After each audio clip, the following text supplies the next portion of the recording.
The National Institute of Health reported that 91% of adults in the United States are estimated to be overfat. Overfat doesn't mean what you probably think. In fact, you could be normal weight and be medically classified as overfat. Overfat is often due to excess abdominal fat. Looks like a pot belly on men and an expanded waistline on women. This video will help explain how the vegetable carrot can help reduce an overfat midsection. An overfat midsection could put you at a higher risk category than overweight and obesity will on their own. Obesity means having too much fat. Overweight is defined by weighing too much.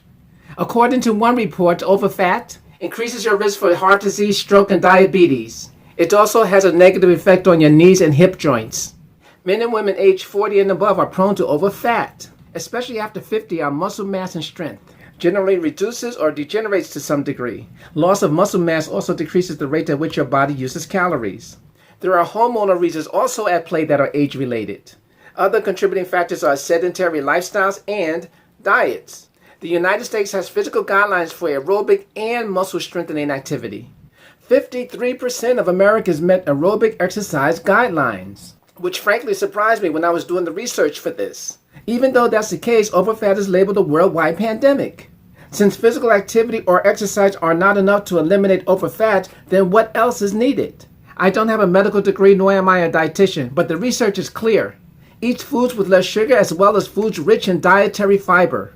In a study reported by the National Institute of Health about the prevalence of overfat, one of the goals was to highlight the role of dietary sugar as a primary cause of the overfat pandemic. Turns out eating foods high in sugar content is a major cause of midsection belly fat. The other important thing we need to do is eat more foods rich in soluble dietary fiber. Soluble fiber is found in plant-based foods. They help create a feeling of satiety. Satiety is the satisfied feeling of being full after eating. According to the Produce Marketing Association (PMA), carrots are the fourth most purchased vegetable in the United States. Not only are they crunchy and tasty, carrots are highly nutritious. All of those are nice, but here's what I think is impressive about carrots. They can help reduce overfat. 1 cup of chopped carrots has 4 grams of dietary fiber. 2.4 are soluble fiber. That's a good amount for one food. Because it is relatively low in calories, carrots can increase fullness and decrease calorie intake. A medium carrot has a little over 50 calories. If those characteristics aren't impressive enough, when it comes to sugars, carrots have only 5 grams, which is a good food to help prevent weight gain. I'll explain soon what I did to not be clinically considered overfat. I just want to make sure it's clear that eating carrots was not the only reason I was able to no longer be overfat. But for sure, adding carrots to other healthy foods I was eating helped make a difference. I now eat carrots every other day. I remember when I had an overfat midsection and what it took to reduce it. So what's next? That's easy. Take action. First, measure yourself. Do a reality check. Determine your waist-hip ratio. Your waist-hip ratio is a quick measurement of fat distribution that may help indicate a person's overall health. People who carry more weight around their middle than their hips may be at a higher risk of carrying certain health conditions. Use a tape measure to check the distance around the smallest part of your waist. Just above your belly button, this is your waist circumference. Then measure the distance around the largest part of your hips, which includes the widest part of your buttocks. This is your hip circumference. Calculate your waist-hip ratio by dividing your waist circumference by your hip circumference. Communicate results to your preferred healthcare advisor. If your calculation is more than 1.0, don't delay letting your healthcare provider know. Overfat can affect any of us. I myself was an overfat midsectioner. Not sure if that's a word, but you know what I mean.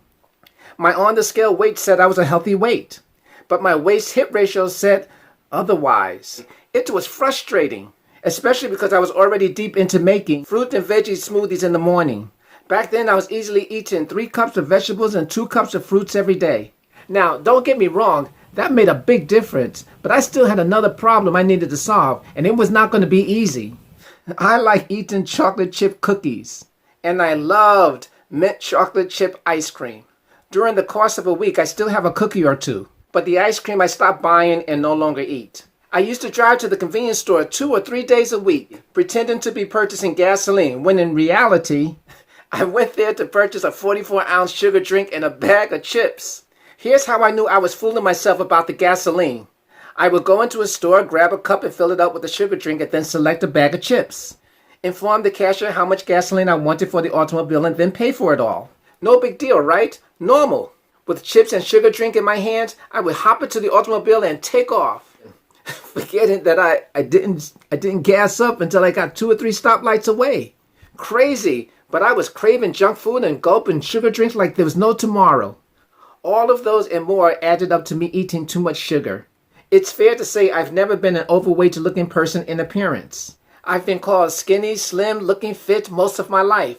I'm now in my 60s, but I noticed after age 45 my stomach was growing, the emergence of a pot belly. I didn't and I still don't drink much when it comes to alcoholic beverages like beer, wine, or liquor, so I could not blame it on those. Fed up, I decided the protruding pot belly had to go. So I did it, cut way back on my sugar intake. Today my waist and hip ratio is now in the average healthy range at 90%.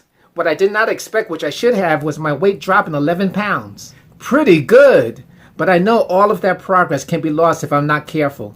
Back to Pot Bellyville? That's not happening. My brain may reminisce with some sadness my old ways of eating, but it appreciates and adores the healthier me.